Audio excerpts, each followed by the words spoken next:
Hi les lectambules, ici Leslie de la chaîne Leslie Laisse ton lit. Bienvenue ou re-bienvenue dans mon monde de livres et de carnets. Aujourd'hui, vidéo un peu spéciale. En effet, j'ai l'habitude dans mes Lili de parler de différents défis littéraires saisonniers. Et là, c'est un peu particulier. Pour la deuxième édition, je fais le CAL, donc le Quel auteur lira-t-on? Et là, plutôt, cette année, ce sera Quel auteur lira-t-on? Quelle autrice? En effet, pour cette année 2023, j'ai décidé non pas, comme l'année dernière, de faire sur Pierre Bottero, mon auteur favori, mais sur J.K. Rowling, effectivement, l'autrice d'Harry Potter, entre autres. Vous avez sûrement déjà remarqué que dans mes Bujolis, mon émission dédiée au bullet journal, ma thématique pour cette année était Harry Potter, donc cela me semblait plutôt cohérent et dans une même vibe de faire sur J.K. Rowling, donc un peu continuer cet esprit Harry Potter, pour rappeler un petit peu le fonctionnement, le CAL, je l'appelle sûrement comme ça, Quel auteur lira-t-on, de cette année se déroulera du 1er juin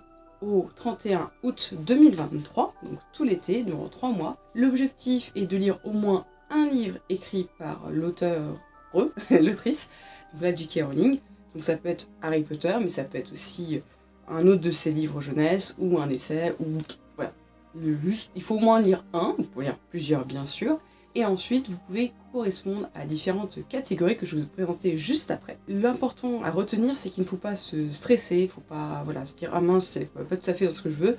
Moi, mon objectif, c'est que pendant l'été, on lit, on s'amuse, on retrouve un peu de magie, et du coup voilà, si vous arrivez à guaquer un peu mes mots-clés, mes catégories, et que ça vous permet de lire les livres que vous voulez lire, allez-y. Voilà, j'ai pas envie de vous empêcher de lire ce que vous voulez lire, c'est juste un peu prétexte pour trouver un peu de magie dans sa lecture. Et comme c'est un peu magique, je vais me mettre un peu plus en tenue adéquate. Alors dans cette vidéo-ci, je vais seulement présenter le challenge, alors qu'une autre vidéo sortira très très vite, la semaine prochaine si tout se passe bien, pour vous présenter ma pile à lire, ma palle du CAL. Donc tout de suite, je vais vous présenter le tableau des maisons que j'ai appelé. Ça veut dire qu'il y a 12 catégories, donc vous pouvez mettre plus de livres. On va dire que si vous en mettez un dans chaque catégorie, ça fera 12 livres. C'est une sorte de tableau qui divise donc les 4 maisons à Poudlard. Et vous avez ensuite 3 autres colonnes pour à chaque fois un professeur de chaque maison, un élève et enfin une valeur qui existe pour cette maison. Encore une fois, je vous le répète, vous pouvez complètement guaquer. Tous les intitulés fonctionnent comme mots-clés. Ça veut dire que si mon mot-clé ne vous convient pas, mais que le personnage vous inspire quelque chose d'autre, vous allez sur ça. La qualité que j'ai choisie pour la maison ne vous convient pas, mais qu'une autre qualité vous convient, vous allez sur ça. Donc là, je vais vous présenter d'abord le tableau des maisons, et ensuite on reviendra à la liste bonus que j'ai nommée série. C'est parti. On commence évidemment avec les serres d'aigle, donc ma maison, au cas où ce ne serait pas très clair. Donc avec le professeur Phyllis Flitwick, du coup, a comme mot-clé catégorie de trouver un livre avec une plume sur la couverture, ou alors qui parle de magicien. Parce que je trouve qu'effectivement, malgré le changement dans les films suivants, Phyllis est pour moi le professeur le plus magicien classique, un peu Merlin l'Enchanteur. Quand on ne pense pas à Dumbledore, évidemment. Vous devez lire un livre qui soit a dans sa couverture des plumes, un oiseau, quelque chose comme ça. Je pense évidemment à Wingardium Leviosa, qui est un livre sur des magiciens, ou des magiciennes bien sûr. Allez-y pour ça. Deuxième catégorie avec l'élève. Donc évidemment là j'ai pensé à Luna Lovegood, la bien connue, des serres d'aigle. Alors soit vous trouvez un livre avec un personnage plutôt outsider, donc un personnage qui est un petit peu différent, qui est un petit peu à part, positivement comme négativement, mais voilà, plutôt outsider. Ou alors vous trouvez un livre qui parle de santé mentale. Évidemment j'ai en tête la phrase que dit dans les films le 5e Luna à Harry Potter, You are sane as I am, donc tu es aussi sain d'esprit que moi. Je trouve ça bien finalement de parler de santé mentale tout en disant c'est bien d'avoir une bonne santé mentale, donc vous pouvez encore une fois écarter le sujet, parler de bien-être, quelque chose comme ça marchera aussi. Et enfin pour la troisième catégorie, c'est plutôt le côté qualité, valeur de la maison. Et là j'ai pensé à l'imagination. On pense à ce genre de livre, donc les genres SFFF, donc science-fiction, fantasy, fantastique. Donc un livre SFFF, ça rentre là-dedans, le côté complètement imagination vous ira. Si vous voulez lire un livre sur la sagesse, je sais pas, des pensées, de la philosophie, si vous voulez lire quelque chose un petit peu, une autre qualité, vous pouvez. On passe à une deuxième maison, à savoir Serpentard. Alors on commence par le professeur le plus détesté et en même temps apprécié, on ne sait pas trop ce qui se passe, Personnellement, je ne comprends pas l'attirance envers cette personne. Je pense que c'est à cause des films et Alan Rickman, hein, qui est un très bon acteur. Mais bon, ce n'est pas le sujet. Première catégorie, premier prof de Serpentard, Severus Snape, Rogue, comme vous avez compris, donc le professeur de potions. Et donc là, j'ai mis comme mot-clé plutôt du double jeu, une vie tragique. Mais si vous voulez faire quelque chose plutôt sur les potions, sur voilà, le côté... je pensais à double jeu, parce qu'il y a vraiment ce côté-là avec Voldemort. Je pensais à quelque chose d'espionnage. Voilà, éclatez-vous.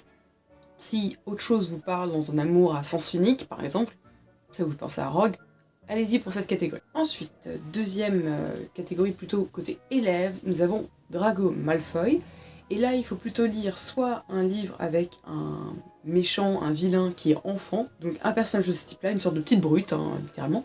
Ou alors, plus intéressant, vous pouvez aussi lire un livre qui parle de relations père-fils. Ou si vous voulez, voilà, parent-enfant, si jamais mère-fille, bon, plus père-fils, qui se passe bien ou pas. Je trouve que c'est un thème assez intéressant à étudier, donc pourquoi pas. Et encore une fois, si le personnage de Drago Malfoy vous intrigue, vous attire sous un autre mot-clé, allez-y. Et enfin, comme qualité pour les Serpentards, j'ai mis l'ambition. Et là, il faut lire soit du développement personnel, soit simplement de la non-fiction. Ça peut être juste un livre qui n'est pas fictif. On passe à la troisième maison, Poufsouffle. Avec les loyaux, on commence avec Pomona Chourave, la professeure de botanique. Et avec elle, j'ai pensé plutôt à, un peu comme avec Flitwick, soit dans l'histoire, soit simplement dans le titre du livre, qui est un rapport aux plantes. Même si le livre finalement ne parle pas du tout de ça, imaginons qu'il y a un nom de fleurs, un nom d'arbre, voilà, ça marche. Côté élève, évidemment, je suis obligée de citer, de présenter Cédric Diggory, le fameux vrai champion de Poudlard. Comme mot-clé, j'ai plutôt pensé à de l'héroïsme, parce que clairement, il a totalement les valeurs de Poufsouffle et quasiment un peu prince charmant, donc vous pouvez totalement taper là-dedans. Ou alors, plus triste, évidemment, j'ai pensé au mot-clé plutôt mort, deuil, parce que c'est quand même une grande partie qu'on a avec Cédric Diggory. Donc voilà, soit vous partez sur quelque chose de beaucoup plus héroïque, classique, des contes, quelque chose comme ça par exemple, un personnage qui est héroïque, ça marche aussi, soit plutôt un livre, même de la non-fiction si vous le souhaitez, qui parle de mort, de deuil, de quelque chose d'un peu plus sombre, ou juste que voilà, comme un thriller, ça marcherait. Et enfin, pour la qualité des Poufsouffles, j'ai mis la loyauté.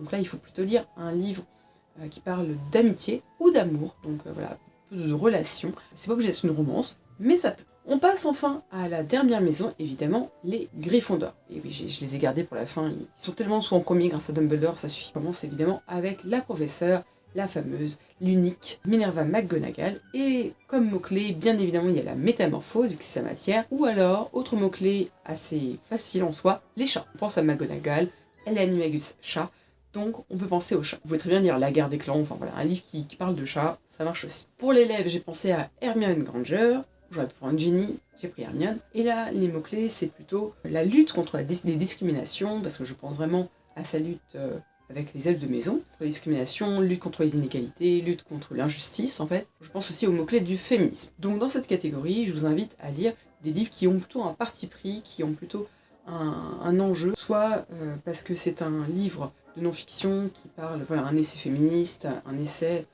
contre le racisme, je sais pas, contre des choses comme ça, ou alors vous prenez un livre où il y a des femmes fortes, il y a une diversité d'ethnies dans les personnages, ce genre de choses. Et enfin, pour la qualité, j'ai pensé au courage, évidemment. Je peux bien prendre l'honneur ou autre chose. Je pense à des livres plutôt d'aventure, mais aussi de voyage. Donc voilà, s'il y a un livre qui vous plaît, qui vous fait voyager, allez-y pour ça. Ou alors, si vous pensez voyager cet été, pourquoi pas mettre un guide touristique, ça marche aussi. Voilà pour donc les 4 maisons avec les différentes valeurs, les professeurs et les élèves. Tout à l'heure, j'ai parlé d'une sorte de petite liste bonus. En effet, si vous voulez, vous pouvez faire le tableau comme inspiration et ou suivre une liste bonus que j'ai appelée série, et en fait qui reprend les 7 tomes d'Harry Potter. Donc comment ça marche? Soit vous choisissez des catégories dans la liste qui vous inspirent plus, soit vous voulez faire les 12 dans le tableau, mais vous voulez remplacer une catégorie par un bonus, ou alors vous voulez cumuler. Ça veut dire que, imaginons que vous lisez un livre sur les lycanthropes, et bien vous pouvez cocher la case du professeur McGonagall, puisqu'il y a Métamorphose, mais aussi dans la liste le tome 3 avec Lupin où il est très très présent. Donc je vais un peu donner des mots-clés pour chaque tome, mais encore une fois, si le livre vous inspire pour un élément en particulier que je n'ai pas mis en valeur, vous pouvez très bien y aller, donc amusez-vous, vraiment essayez de trouver ce qui vous a marqué vous dans le livre, ce qui vous inspire, essayez de voir les similitudes en fait entre vos livres, votre style à lire et la liste des 7 tomes d'Harry Potter. Pour le premier tome, donc Harry Potter à l'école des sorciers, vous pouvez lire soit un premier tome, soit un livre qui se situe dans une école, qui parle d'école, pourquoi pas si vous voulez de la non-fiction, ou un milieu un peu dark academia, donc quelque chose un peu universitaire, vous voyez un peu cette vibe-là. Pour le deuxième tome, donc Harry Potter et la Chambre des Secrets, les mots-clés c'est du coup plutôt secret, le côté de famille, de tradition, mais aussi le serpent basilic, c'est quelque chose d'assez marquant. Mais si vous voulez quelque chose, je sais pas, sur les araignées, éclatez-vous. Pour le troisième tome, Prisonnier d'Azkaban, j'avais pensé plutôt à du voyage dans le temps, mais aussi à tout ce qui est animaux, vu qu'il y a toute la place des animagus qui est importante, mais vous pouvez aussi très bien parler de trahison, puisque finalement Peter, qui est très mis en avant, ça parle de ça. Vous pouvez mettre tout ce qui est faux semblant, tout ce qui est...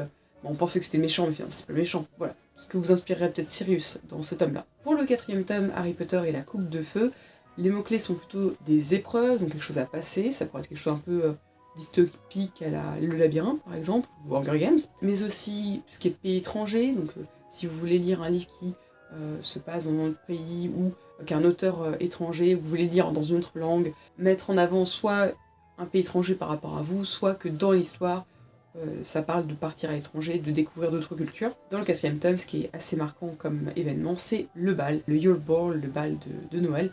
Donc voilà, s'il y a un bal dans l'histoire, si vous voulez faire une romance, par exemple, vous voulez cocher la case loyauté d'époustoufle avec une romance, et qu'il y a un bal, voilà, vous pouvez cocher aussi la liste bonus du tome 4. Ensuite, le tome 5, donc Harry Potter et l'Ordre du Phénix. Là, je vous propose de lire un livre avec une antagoniste, donc au féminin, parce que je pense à Umbra, je me pense aussi un peu à Bellatrix. Donc voilà, essayez de trouver une vraie méchante. Ou alors de lire un livre qui parle de prophétie. Vous pouvez aller partir dans quelque chose peut-être un peu plus astronomie, je sais pas, voyance aussi, c'est votre truc. Et j'ai aussi mis le mot-clé révolte. Effectivement, ils organisent une sorte de révolte avec l'armée de Dumbledore. Donc si votre livre parle de révolte, de rébellion, de quelque chose qui se soulève, etc., face à une ennemie par exemple, c'est pas obligé, c'est plein de mots-clés différents, vous pouvez très bien cocher ce cinquième tome. Sixième tome, donc Harry Potter et le prince de sang mêlé. Là, il faut lire soit un écrit anonyme, le prince de sang mêlé ne signe pas et jusqu'au dernier moment on ne sait pas que c'est Rogue qui l'a écrit. Donc là, je vous propose de lire un livre qui peut-être qu'on ne connaît toujours pas l'auteur, ou qui a écrit sous pseudonyme, voilà, c'est un peu une invitation à faire quelque chose comme ça. Ou alors, autre mot-clé, donc il y a les potions, donc quelque chose un peu peut-être de la chimie, quelque chose voilà, de cet ordre-là, des filtres. Dernier mot-clé que je propose pour le tome 6, c'est la lecture dans les pensées. Donc vu qu'il y a la légilimancie qui est très très importante dans le livre, vu que Dumbledore demande à Rogue d'apprendre à Harry l'occlumencie. Enfin, le dernier tome, donc Harry Potter et les reliques de la mort.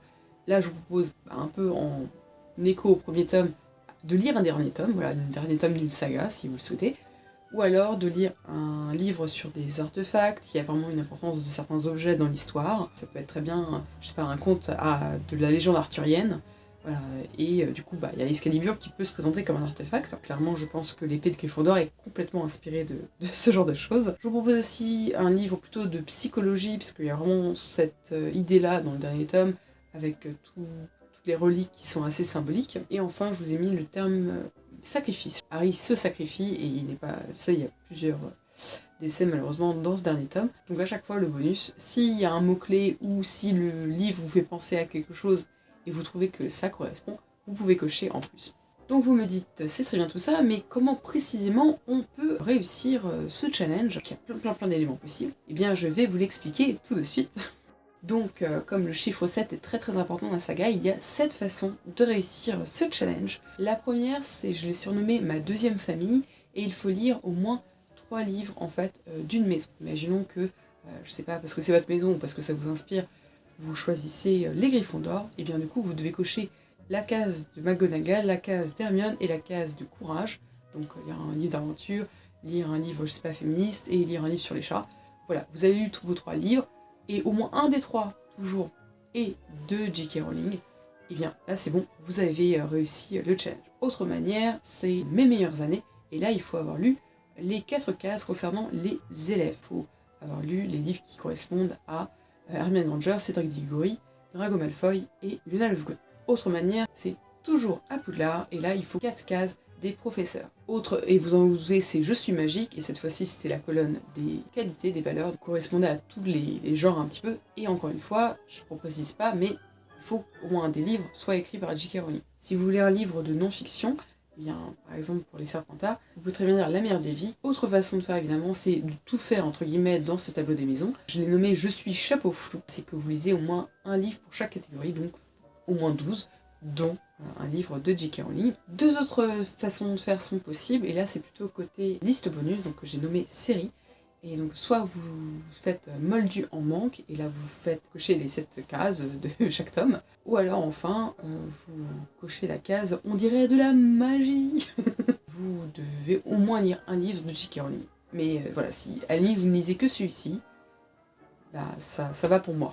Ça n'est pas obligé même de cocher une case quelque part, etc. Si au moins vous en lisez un de J.K. Rowling, vous aurez pour moi réussi le challenge. Je crois que j'ai tout dit pour cette présentation. Je vais très vite vous transmettre en version Instagram, et puis je pense que je mettrai aussi en barre d'infos des images du coup que vous pouvez reprendre pour diffuser votre pile à lire et pour même revenir plus précisément sur les catégories, parce que là je les ai dit à l'oral, c'est pas forcément très clair. Donc j'y reviendrai, vous inquiétez pas. La semaine prochaine, normalement, si tout va bien, je vous présente ma pile à lire de ce challenge, donc ma palle ducale 2023. J'espère que cette vidéo vous aura plu, j'espère qu'elle vous aura donné envie de participer à ce défi littéraire. N'hésitez pas à me poser des questions, à me faire des retours. Peut-être que j'ai oublié des éléments, que ce n'est pas forcément clair, ou vous voulez juste des idées dès maintenant de comment on peut trouver votre pile à lire dans ces catégories. Donc n'hésitez pas à demander ça en commentaire. Vous mettre un petit pouce bleu pour me dire que vous êtes enthousiaste et que vous avez l'intention même de participer. Pareil, en commentaire, n'hésitez pas à me le dire. Vous pouvez utiliser l'hashtag CAL ou 2023 ou PAL du CAL si vous avez déjà envie de la partager. Et n'hésitez pas non plus à me taguer, donc @Leslie_Lestonly. Comme ça, je verrai vos piles à lire et je verrai votre retour. J'en serai très heureuse de vous donner envie de lire avec un peu de magie. Je crois que j'ai tout dit, je vous dis à très vite dans mon monde de livres et de carnets, et n'oubliez pas, laissez votre lit.